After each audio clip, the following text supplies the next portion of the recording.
Welcome to Becoming Bold, a podcast for entrepreneurs, solopreneurs, and creators who feel different. In this podcast, we share stories of bold change makers in a way that is aimed to inspire, educate, and nurture others on their own entrepreneurial journey. It would mean the world if you would like and subscribe and just share it with anyone else who's building a business. In this episode, we meet the guy behind Alex Hormozi and Gary Vee's brand, Caleb Ralston. Caleb's breakthrough happened in 2018 when he took Gary Vee's TikTok account from 300,000 to 3.5 million in just over 3 months. In 2022, he joined Alex Hormozi's team as their number one employee, growing their audience from 1.2 million to 11.5 million. Caleb just does not miss. He is now doubling down and going out on his own. So he recently founded his own consulting firm called Ralston, where he's helping founders, entrepreneurs, CEOs, and creatives scale their own brands. And if you want to learn straight from Caleb, he has uploaded a 6-hour free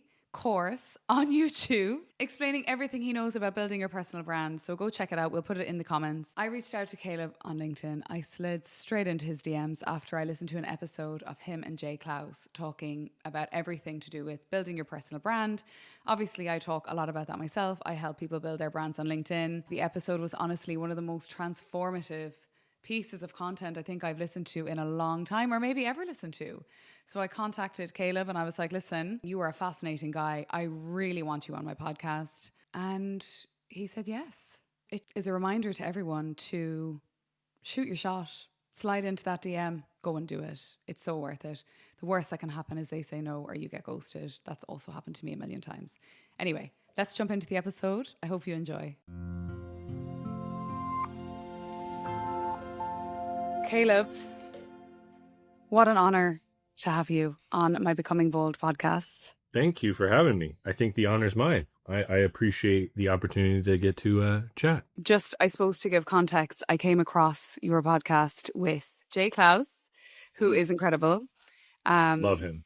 Yeah, I really like his podcast. So I came across it a couple of months ago via this speaking community that I'm in called Mic Drop. The leader of the community, his name is Alex. He shared it and I was like, oh my God, this is genuinely one of the most helpful podcasts I think I've ever listened to in my life. I shared it far and wide. And then I slid into your DMs and you kindly agreed to join me. And I'm still super early in my podcast journey.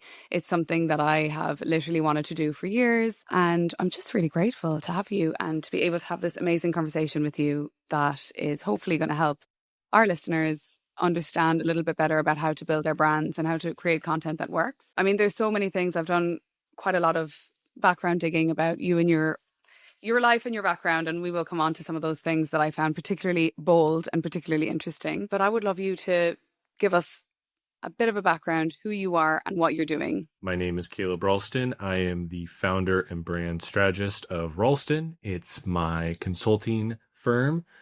And what we do is we help scale brands. We typically work with two different kinds of individuals, either a brand who is already established. They have a team that's putting out content and amplifying what they do. And we are working with them to help train them on how to get past a sticking point that they've reached.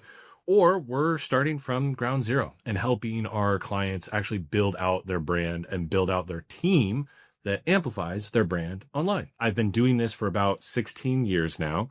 And it's kind of crazy. We're talking, I'm about 6 months into doing this. I have been in-house for 16 years, and as of November 2024, I stepped out on my own to start Ralston. And so it's been kind of a wild journey. I've had the opportunity of working with some incredible different names in the business creator space. I've worked for a lot of other brands outside of that niche as well.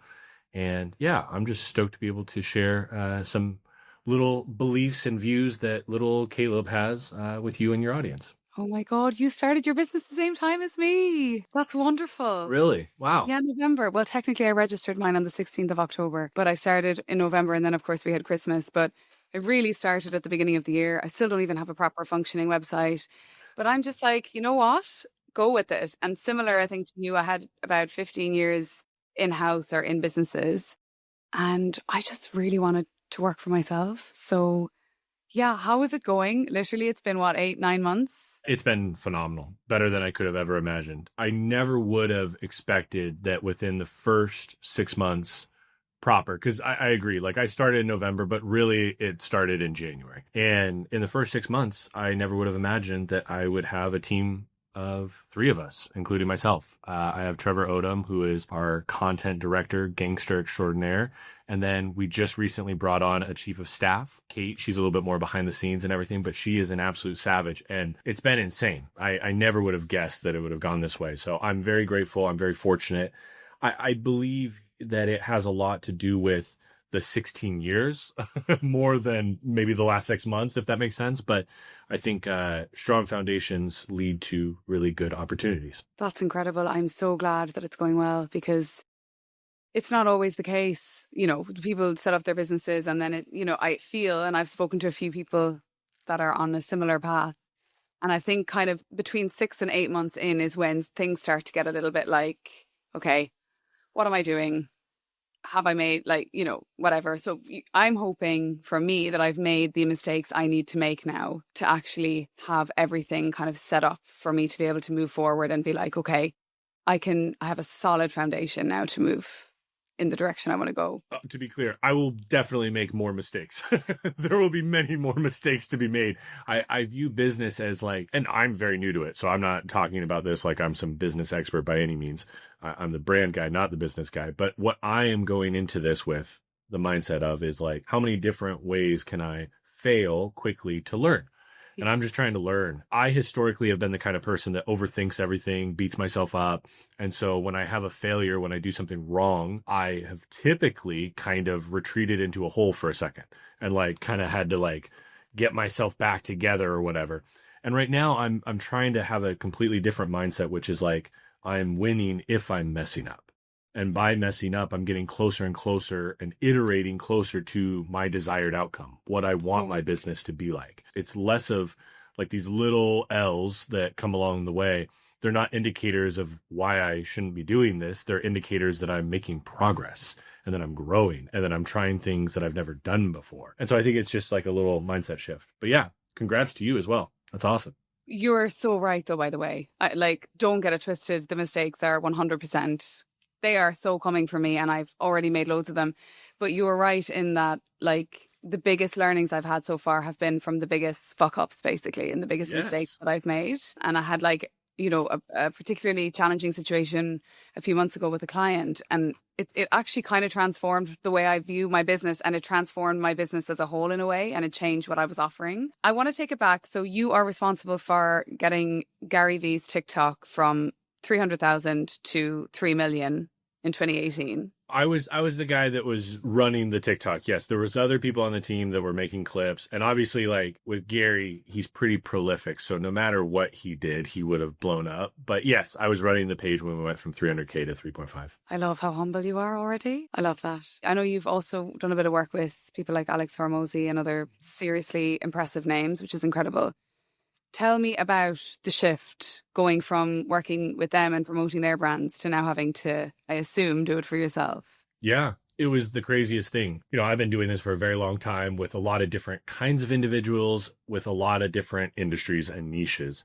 And so I feel really confident in being able to step into pretty much any crowd or any individual and come up with a pretty good plan quickly for them. And then it came to myself and I was like, what the fuck do I do?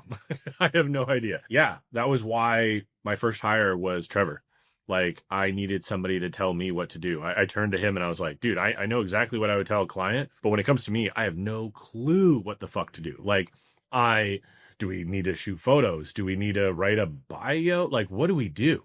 And so I leaned on him heavily for everything that we were doing content wise in the very beginning, so much so that I would always tell him you tell me what to do, I'll do it. Then we got to a point where now I feel okay, I can see where the brand is. I can see how the market views me and stuff.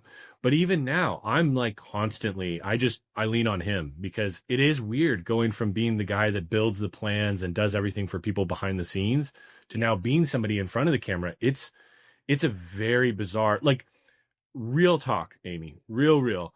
The first podcast I did after launching Ralston, I was getting ready, and not to sound like a sap here, but like I was crying in the bathroom while I was getting ready, because I was like, this is such a wild moment for me. It's like so full circle. Like Trevor texted me on the way over and he was like, I'm stopping at Starbucks. I'm going to get you an iced vanilla latte because I know that's your favorite thing.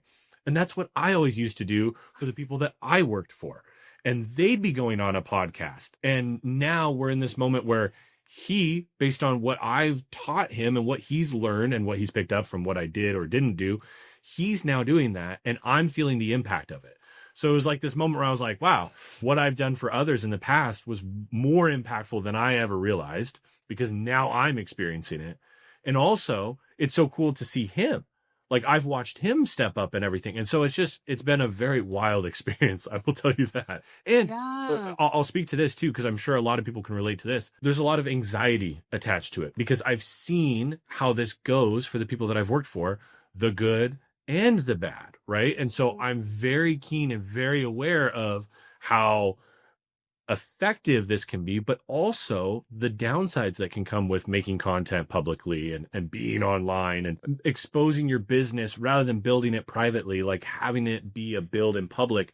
That's a totally different game. Yes, it is. So honestly, this is so relatable. I have these conversations all the time. And it's something that I experience myself where, like, for example, if I go home to Ireland, so many people will say to me, oh my God, you're blowing up on LinkedIn. You're doing so well. And I've been following you. You're thriving. And I'm like, and I'm really honest with people. I'm just like, it's a shit show behind the scenes half the time. I am doing everything right now myself. It looks to everyone like that I've got this big team behind me. Apart from Lex, who comes and helps me with my events and like some of my community, I'm doing everything right now on my own. And you're very public and people will be commenting on it and they will be like, oh my God, it's so great what you're doing. But they don't really see the behind the scenes. And I think when you are a creator and you're not only having to create content or advise clients on all of their content, and then you have to come back and do it all for yourself. That's what I find the most jarring. I'm just like, Jesus, it's so much. But then at the same time, I love it. You know, that moment that you were kind of looking in the mirror, and thank you, by the way, for being so open and so vulnerable. I really I feel like that's just the quickest way to connect with someone is to just like be vulnerable and share those kind of inner parts of yourself. What was going through your mind when you were feeling really overwhelmed, if you don't mind sharing, when you were starting to feel emotional? Just that full circle moment, just realizing and recognizing that like I was just going from, I think what it was is I was realizing this was a moment where maybe I was reaping a little bit of what I've sowed, so to speak, not to get like biblical or anything, but that's a biblical principle. I think it was a moment for me where I was just like, wow, this is crazy. Like, I've been doing this for others for so long, and now this is like, I'm in this position now. Like, this sounds so cheesy. It but doesn't. For lack of a better term, it felt like it's my time now. And that was it's still a weird, we're 6 months, 7 months into this, and it's a very weird feeling for me, in a good way though. Like, I constantly find myself pinching because it doesn't quite feel real all the time. Like, there's like podcast episodes that are going out featuring me, and I'm like, why would anybody want to listen to me? Like, I still deal with that, and not even necessarily in like a imposter syndrome way. I don't feel like I have that. It's more just like I've always been promoting others for so long that it feels a little wild, I guess, to be doing that for me. The full circle moment. Okay, not to be getting biblical. I know you are a man of your faith, and I have a complicated, well, I think that. Am I wrong? I grew up with that background. Not so much now. Love and respect it. A lot of my family practices. I think it's great. I have a ton of respect for it, but I personally don't necessarily follow. No. I grew up Catholic, but I don't practice religion. But I'm very spiritual, and I do believe in those things coming, and I feel a similar journey myself, whereby I have worked for my whole life and my whole career and, whatever it was, to try and always pay it forward. And similar, there's been experiences where in the last, certainly since I started my business, where I'm just like, what the hell is happening? Like, I did my first keynote at one of my own events a few weeks ago, and I got really choked up because I started talking about this moment where I wasn't happy in this job that I was in, and I, for the first time in my 36 years, stood up for myself with this boss that I was just like, I cannot work with you anymore. You are literally giving me extreme anxiety. You are just making my life hell. And it's like something kind of that day shifted in my psyche where, because I had finally stood up for myself, the universe like opened up to me, or whatever is out there, the greater good, like whatever the hell happened that day. Maybe it was like just a psychological shift in my mind. And it was like every single day after that, I set up the business. These amazing people started coming into my life and these amazing opportunities started coming my way. And I was kind of like, what the hell is going on? But it was almost like this, something had been opened, like this whole funnel had been opened up and things just started to come my way. But with that, I was like, I kept trying to stay humble and keep some sort of equilibrium. I was like, look, you are having beginner's luck here and it is going to be up and down. So just ride the wave very steadily. When the highs are highs, just stay very calm and don't get ahead of yourself and stay humble. And when the lows are lows, which I recently experienced a bit of a low a few weeks ago, and I was like, look, this was always going to be a part of the ride. So I just have to know that the good times are coming back again. And, you know, like everything, I rounded another corner and then something else positive happened. But it is like that. It is a bit of a wild ride, especially if you're a content creator and you're also visibly online. So you're seeing all the shit show in the world that's happening all the time. And it's just a lot, you know. I want to talk about that moment when you were 15. Do you know what I'm talking about? I think so, but I'm curious which one, because I have a bunch of moments when I'm Okay, the moment which I'm like, that is just extremely bold, when you were really passionate about bodybuilding and you approached Ronnie Coleman, who's this like epic bodybuilder. Was it him? Flex Lewis, yeah. Yeah. And But you just walked right up and you were like, I don't think your content is great. I think you should let me do it. So like, please tell me what was going on in your 15-year-old mind. I wouldn't call it bold. I think it was just ignorant. I think it was just 15 years old, not having a clue about anything in the world truly.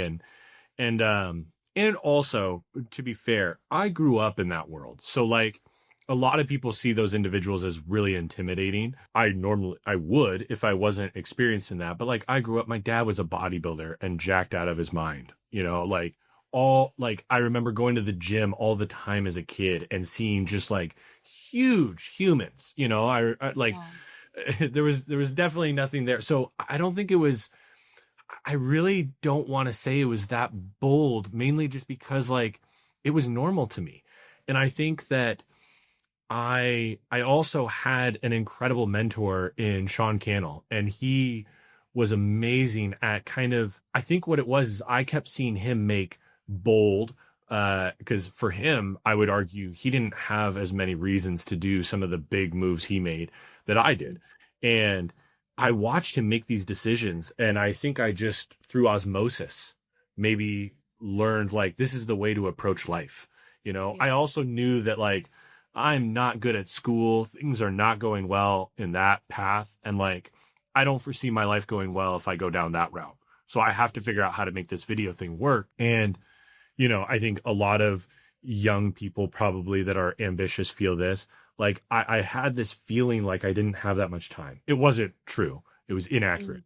I had plenty of time, but I felt this pressure. Like I was, 15, and I was the kid that was thinking, all right, when I turn 18, that means I'm going to be married and having kids. I got to support a family. Like not logical, but that's where my brain was. And so I think I felt a little bit of like a sense of urgency too. That's so interesting. I actually really relate to that feeling, and it's like it disappeared when I turned 30. I feel like I had it all through my 20s because I lived in London and I was like, I have to like, do all these things and I'm running out of time. And then when I turned 30, I was like, oh, I'm just kind of getting started, 100%. Something that was also evident from my research that I did on you is you seem to have had very supportive parents, which I feel is super. I'm very lucky as well. I have supportive parents, and I know that a lot of people don't. But I feel like that's just so powerful, maybe for the parents out there, especially if children are not good at school, which I was just not good at school at all. I mean, I got 6% once in a maths test. It was just awful. Like I was good at English, I was good at history, but like I was just looking out the window thinking about what am I going to have for dinner? I wonder what the cows are thinking about. I wonder, do cows listen to music, or like, does it register in the brain? I was having these like mad thoughts. I mean, my brain is wild. And then I'm just being forced to sit in this prison, it felt like, as a really creative person with loads of ideas. And like, so can you maybe share with me some of the ways in which your parents kind of nurtured you and leaned in and supported you around that time? My dad was an entrepreneur, very entrepreneurial, and I think he definitely was always willing to support and invest in things that were not conventional. I think it was pretty clear early on. I mean, in first grade, my teacher flipped over my desk and all of my assignments fell out that were not done. Like, I just did not do my schoolwork. It was like from day one, it was like that. But they started seeing that, like, I was really taking this video thing very seriously. Even just like making skits with my sister or my friends for YouTube.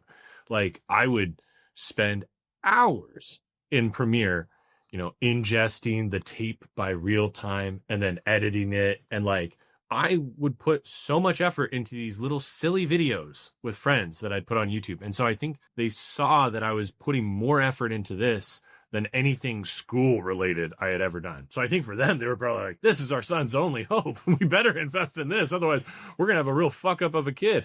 No, but I think, I think because he was an entrepreneur, he had his own business, he understood it. And so, they like bought a computer for me and bought a camera for me. And it was on loan. Like, I had to pay it back and everything, which I think was awesome. I think that was a great learning lesson for me of like, things don't come for free, and you have to work hard for it. And like, when you build a business and you buy shit up front that you can't afford, all the money you make for your first couple of gigs goes to paying off debt, not making money. And it was silly as a kid living at home, but now I look back, I'm like, wow, that was actually a really powerful lesson that I learned just very practically. So I'd say they were very supportive of that. They were very supportive of the fact that I wanted to do a non-traditional schooling setup in high school. I had done what I call normal school all the way up until high school. And then high school, I started doing homeschooling, and I went to a co-op where I went once a week and met with the teacher, and then did the work throughout the week. And they were willing to do that. Because I told them, I was like, I want to drop out of school and just pursue video full time. And they're like, well, that's not happening. And we compromised on homeschooling. And so I think if that wouldn't have been the case, I don't know if I'd be doing all of this that I'm doing right now, because I literally, my entire high school career, I guess you would call it, those years, I was working easily 12, 14, 15-hour days on top of my normal shit as a kid. That's so wild. And I guess 15 as well is like, I don't know, the teenage years are just challenging. You're obviously going through puberty. You're trying to figure out who you are, what you enjoy, like, and it's actually amazing that you found something like that and that your parents were supportive. And because, I talk a lot about neurodiversity as a whole, and I know for me, like, I fundamentally think that music saved my life in my teenage years, and because it gave me a sense of self that I didn't have. I really struggled at school, and I really always try and encourage, if you have a child that is a creative and you have a child that is like showing an appetite for something, maybe it's music, maybe it's film, maybe it's just something that they can get into for hours on end, that's not a video game, that is like them creating something. It is just so transformational when the parents can actually give that encouragement. And like, you were lucky, I guess, to have had that. Yeah, I would say a bit of luck, but also I will say I was a unique character. I was and still am, a very like reflective, observant individual that was willing to try a lot of shit. So even as a kid, I was that weird kid that like literally at like 12 and 13, I was thinking about like, what am I going to be when I grow up? Not in like I want to be a fireman, but like literally being like, okay, I know I want to have a business. No idea what I want it to be around. Like, I know I like telling stories, but I don't know what stories I want to tell. Like, I was thinking that way at a really young age. And I believed that the best way to figure out what I wanted to do with my life is to try a lot of shit. So I tried a shitload of things. Like I played basketball, I competed in powerlifting, I played the drums, I played the bass, I did photography, I did drawing. Like I tried all these different things as a child because I was like, I don't think I could have ever articulated it this way, but I think fundamentally and inherently I knew deep down the more things that I try, the better odds I have at figuring out what I really enjoy. I think I had this, like, again, rushed feeling to figure out what I was going to do early on. Yeah. So then that way I could work on it and be ahead of everybody. My whole thought process was like, I'm going to work my face off from the age of, 15 to 30. And so that way, by the time I hit 30, I'm at a stage in my career that most people are at when they're like 40 or 45. Yes. This is really interesting. Like, I cannot explain how similar our paths have been, especially around the trying things.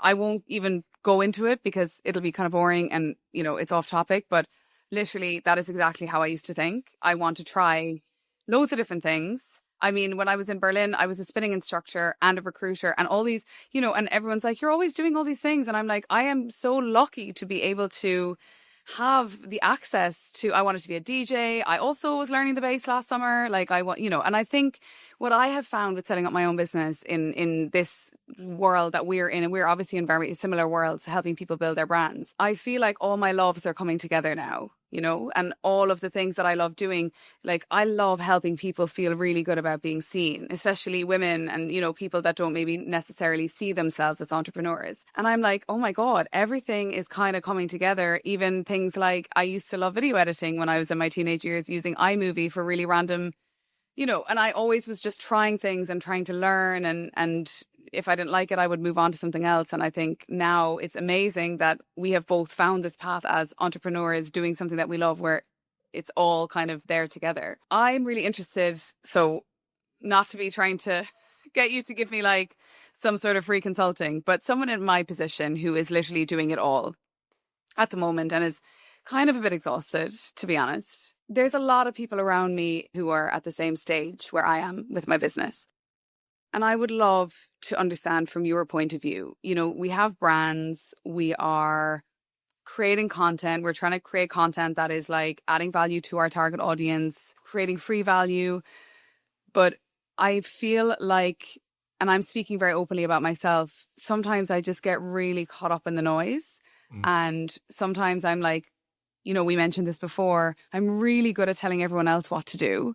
But when it comes to me, I'm like, I just posted something. Is that even like in my, and I try not to get so in my head about content pillars and all this stuff. I mean, I do have them and I try and create content in and around some format so that I have a direction that I'm going in. But do you have advice for someone like me who is building my entire business off my own brand, trying to manage loads of clients, but also, do it for myself? Like, what would you tell me to be focusing on for the next 6 months within the first year of my business? Whatever the biggest bottleneck is right now. So if leads is a bottleneck for you, then cool. Yeah, focusing on content makes sense. If fulfillment is your bottleneck and it's not leads, you have no problem. You got plenty of inbound. It's focusing on the clients. I think it's just, and by the way, that's going to change season by season. Like it'll pinball back and forth. And so I think what I would do too is I would also reset your expectations. I think like here's a really, really great example. We've been operating on a cadence where we upload a YouTube video, usually the first Friday of every month, right? Okay. We started this, I think it was March, is when we started doing that. And it is going to be the second Friday of the month this Friday. And we will not have posted a YouTube video yet. Okay. I am speaking in 2 weeks at an event, and we're going to capture that and have that be our July upload. June, I should say, was insane for me. Unbelievably busy. And we didn't have the time to be able to sit down and record a video. Like, just very transparently telling you this right now. Yeah. And I could get all frustrated and like, oh my God, we had set this precedent. We have this cadence, da da da. It's like, no. What am I doing? I'm not trying to be a content creator. I'm building a business. Yes. And content is the vehicle I'm using to get more leads for my business. And so right now we're at a point where the constraint the bottleneck is not inbound leads. We have more of that than I can handle right now. Okay. And so what I'm focusing on is delivering to our clients and talking to these potential clients. That means that for a little stint, the content on the long form side dialed back a little bit. It'll ramp right back up. We'll be back and all that. But that's the nature of having a business where you don't have a massive team and you're in the early stages. Like there's going to be ebb and flow. There's only so much that you can focus on. And so the key though is making sure that you're focusing on the thing that moves the business forward at that time, not the thing that you feel that you need to be doing. Okay. So like the content, a lot of us characters, we set these like expectations and rules for ourselves that the audience doesn't have for us. We have put them on ourselves. And your number one duty, if you are building a business, is to the business. Now, you want to serve your audience, of course, but like there are going to be ebbs and flows. And right now I'm in a season where it's like, I don't have that much attention on the content right now. Trevor's running it all completely. Like but if you don't have a Trevor on the team, then what that means is that's a season where you're dialing it back. And that's okay. You just need the proper expectations. And you know that you could ramp it back up come August or whatever. That's such a good point. And I try and tell myself that like there's moments where, I just won't be able to put something out on LinkedIn, and that's okay. And the other thing that happens that I'm a very aware person, and I know that not everyone is aware of like the things that maybe trigger them or set them off or make them feel high and low in their mood. And I noticed recently, I was like, I'm on LinkedIn and I don't feel good at all about being on LinkedIn right now because there's just a lot of nonsense in the newsfeed. And it was just, I think it's when I'm in a particular mind frame and I'm not feeling maybe good about something, whatever, I don't know, it could be anything, but maybe my mood is a little bit low and I'm like, oh my God, everyone is out here doing all the things. But I hear that all the time from my clients and from people that are in my community, getting this kind of LinkedIn FOMO because we're existing so much in this world where we are just ingesting all of this, like kind of, it's between clickbait, rage bait, all the madness.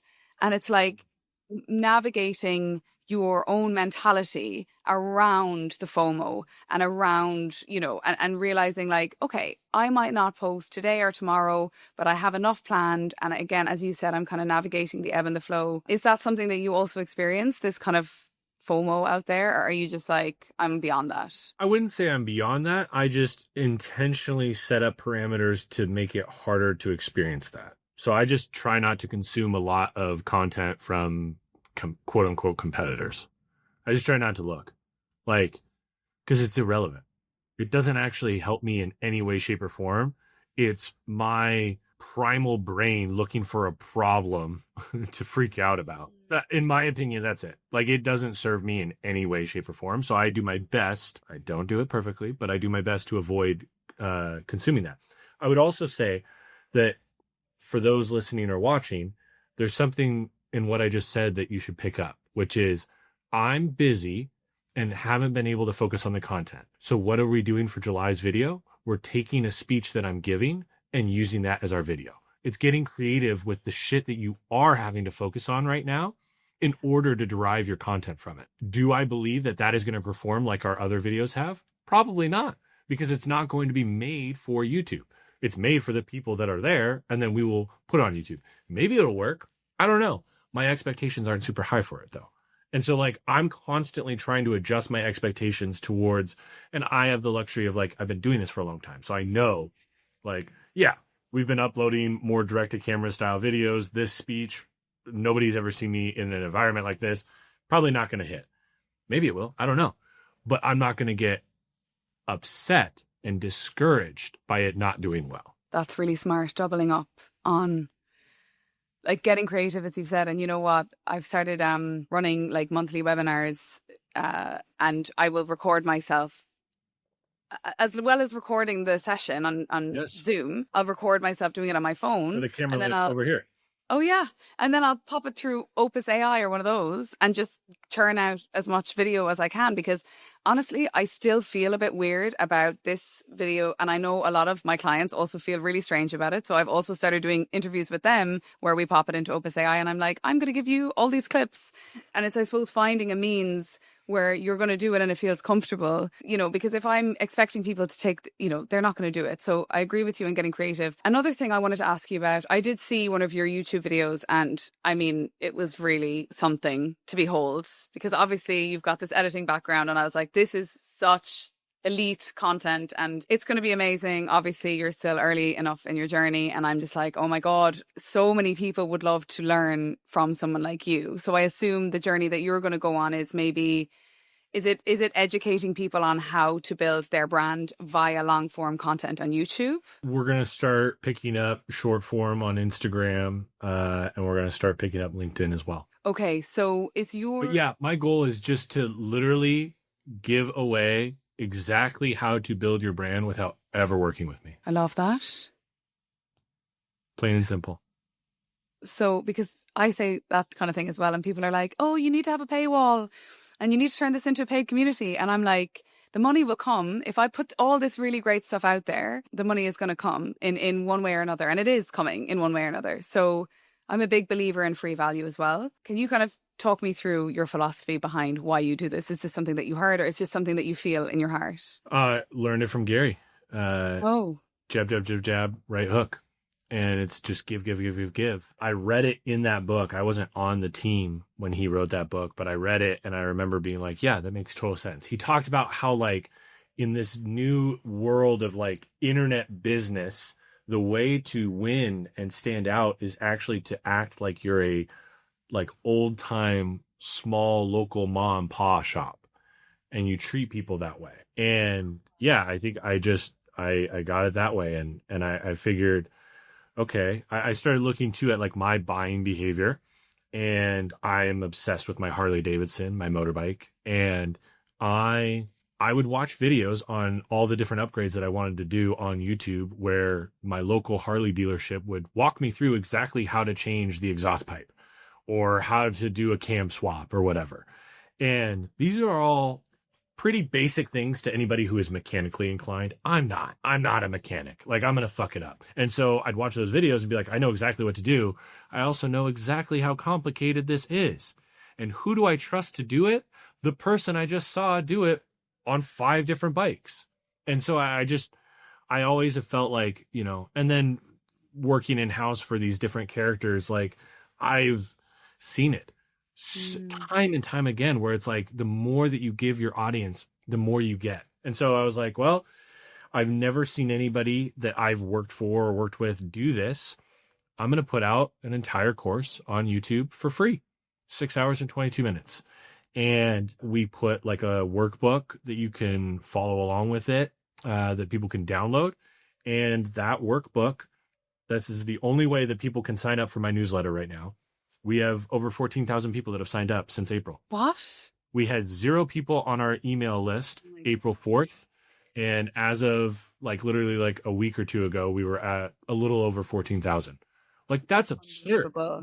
Yeah. Yeah. That's unbelievable. And how will you make money then from your business if you're going that route? Here's the thing. I'm not trying to transact on the majority of those people. I'm genuinely just trying to give. I, like, literally just want to help. But I do believe that a certain percentage of people will consume that and be in the position. We're very expensive to work with. Like, we do not work with a lot of clients. We're not high volume. We're very low volume, very detailed, or very in the weeds with them. But we're expensive. Most of them will never be able to work with us. And that's fine with me. But the few that can, they believe that we are world-class at what we do far more on the other side of watching that than they did before. Now, half of those individuals are too busy to even watch the whole thing. So they watch 30, 40 minutes. They're like, all right, fuck it. Love this guy. I really agree with what he has to say. He's a little bit of a weird-looking character, but I like what he says. Let's work with him.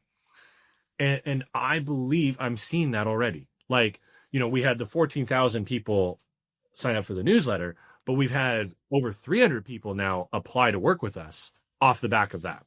So like, wow. Yeah, it's crazy. And it works, right? It's like, you're more likely to believe that I know what the fuck I'm talking about on this shit after seeing that I talked about it ad nauseum for 6 hours and 22 minutes. And so I believe that what it does is it gives proof and builds trust. And I believe trust is the currency that precedes the transaction. In order to close a very big client, they need to trust me. Yeah. This is the fastest way to build that trust. Do you think that that is the secret sauce? Like, is that how you grew his TikTok to exponential numbers?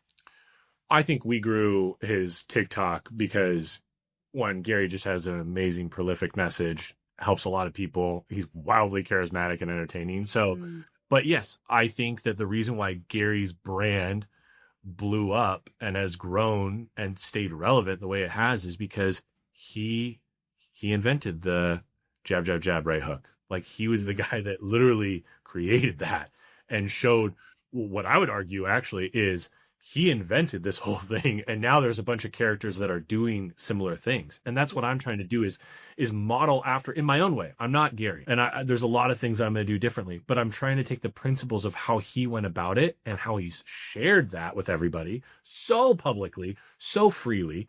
And I'm trying to do something similar. For the listeners who don't know what that is, jab, jab, right hook, can you give it a high level? Yeah, basically, it's a book that I think can be interpreted and beneficial for two different kind of characters. The individual who just gives in their content and never makes an ask, but also the individual that all they do in their content is ask the audience to do something. And really what you want to do is you want to provide value, give, and then you can make the ask with your audience. There's a great way to break this down. If you look at Facebook or television, for example, two very mature platforms, they have roughly a 4-to-1 ratio. Okay, so like 4 organic posts to 1 ad. It's not exactly 4 minutes, it's like 3 minutes and some odd seconds, but roughly 4 minutes of television for every 1 ad. And these are mature platforms. Okay. When we're building our brands from the beginning, we are not mature. So we need to have like 8-to-1, 10-to-1 minimum amount of times that you give before you ask somebody for something. Okay. I love that. Where can we learn about this? From your YouTube channel, obviously number one source. But what you just said there about TV, where on earth would I have ever found that out? You should read Leads. Alex Hormozi's book, Leads.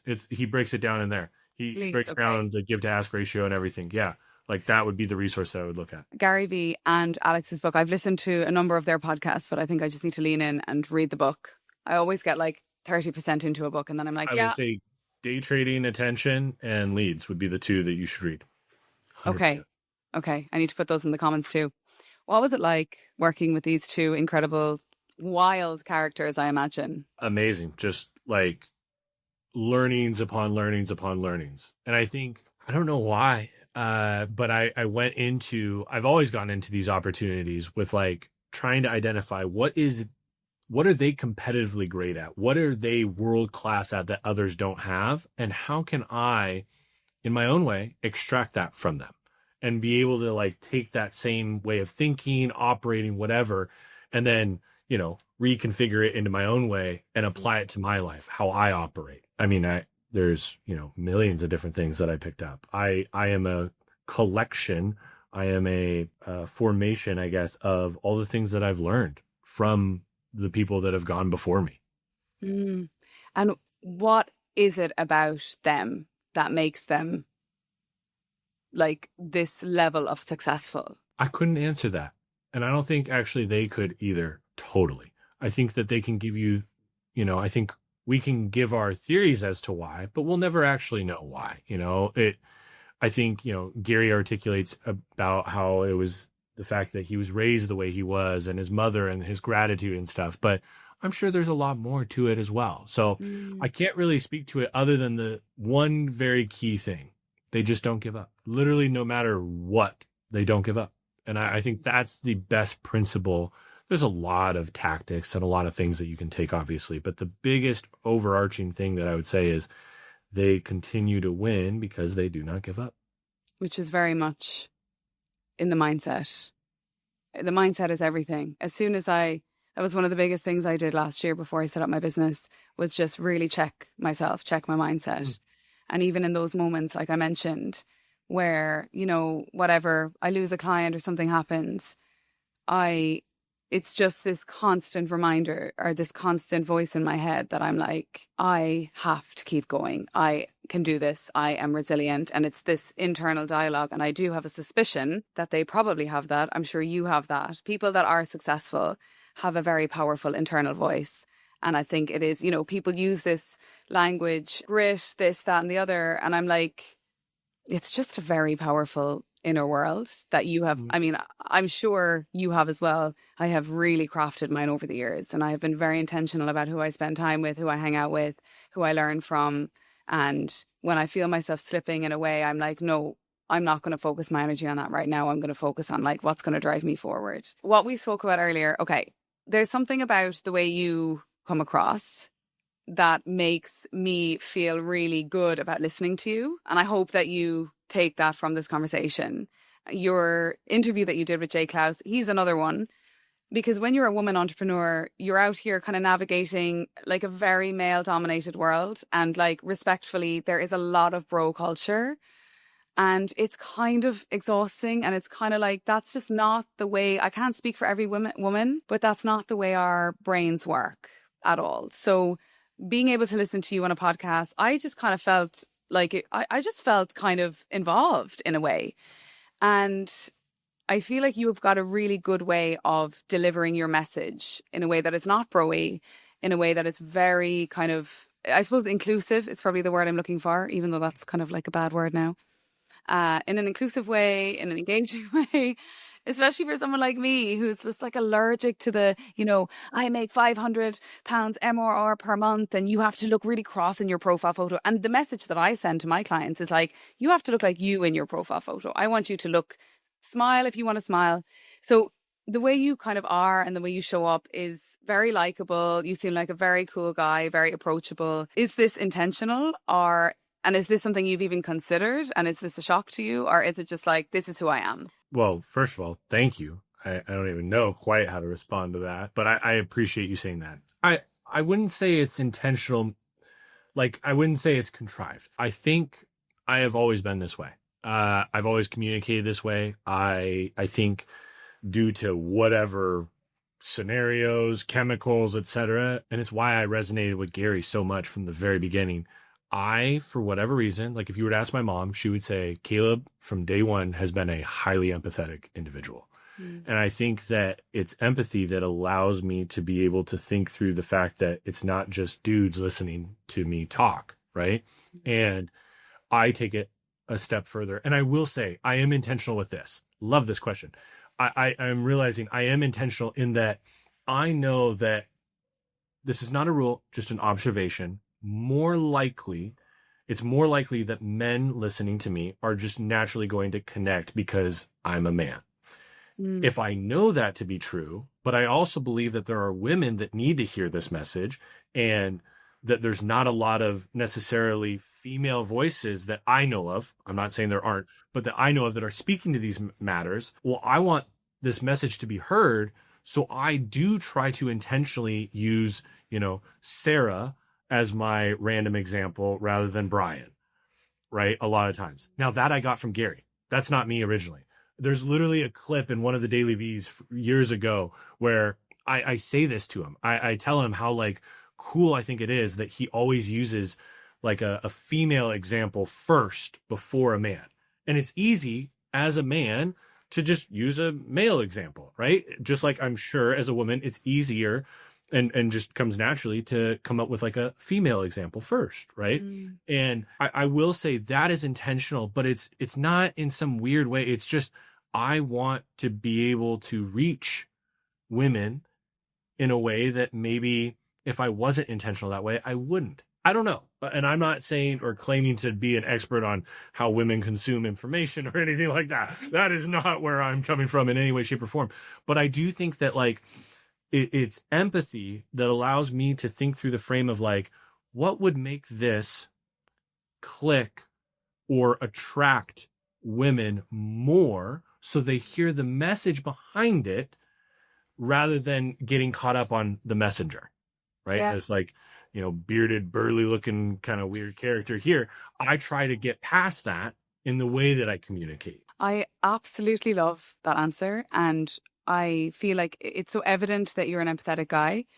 And just to point out, those things really matter. Like, I know I can speak for myself when, like the little things like that, they are like little indicators that go into my subconscious and then say to me, you know what? Like, I feel kind of safe. And again, it's down to trust. Like, it's literally down to trust. It's like, I feel safe listening to this person. I feel like they're not going to say anything that's going to make me feel bad or whatever. And I think those things really matter. And at the end of the day, like, I feel like you're just a good, rounded, empathetic guy. And I think if anything, if some more of the bros were less, if there I was know a what you're little bit saying. more, if there was I a know what little you're bit more saying. of that.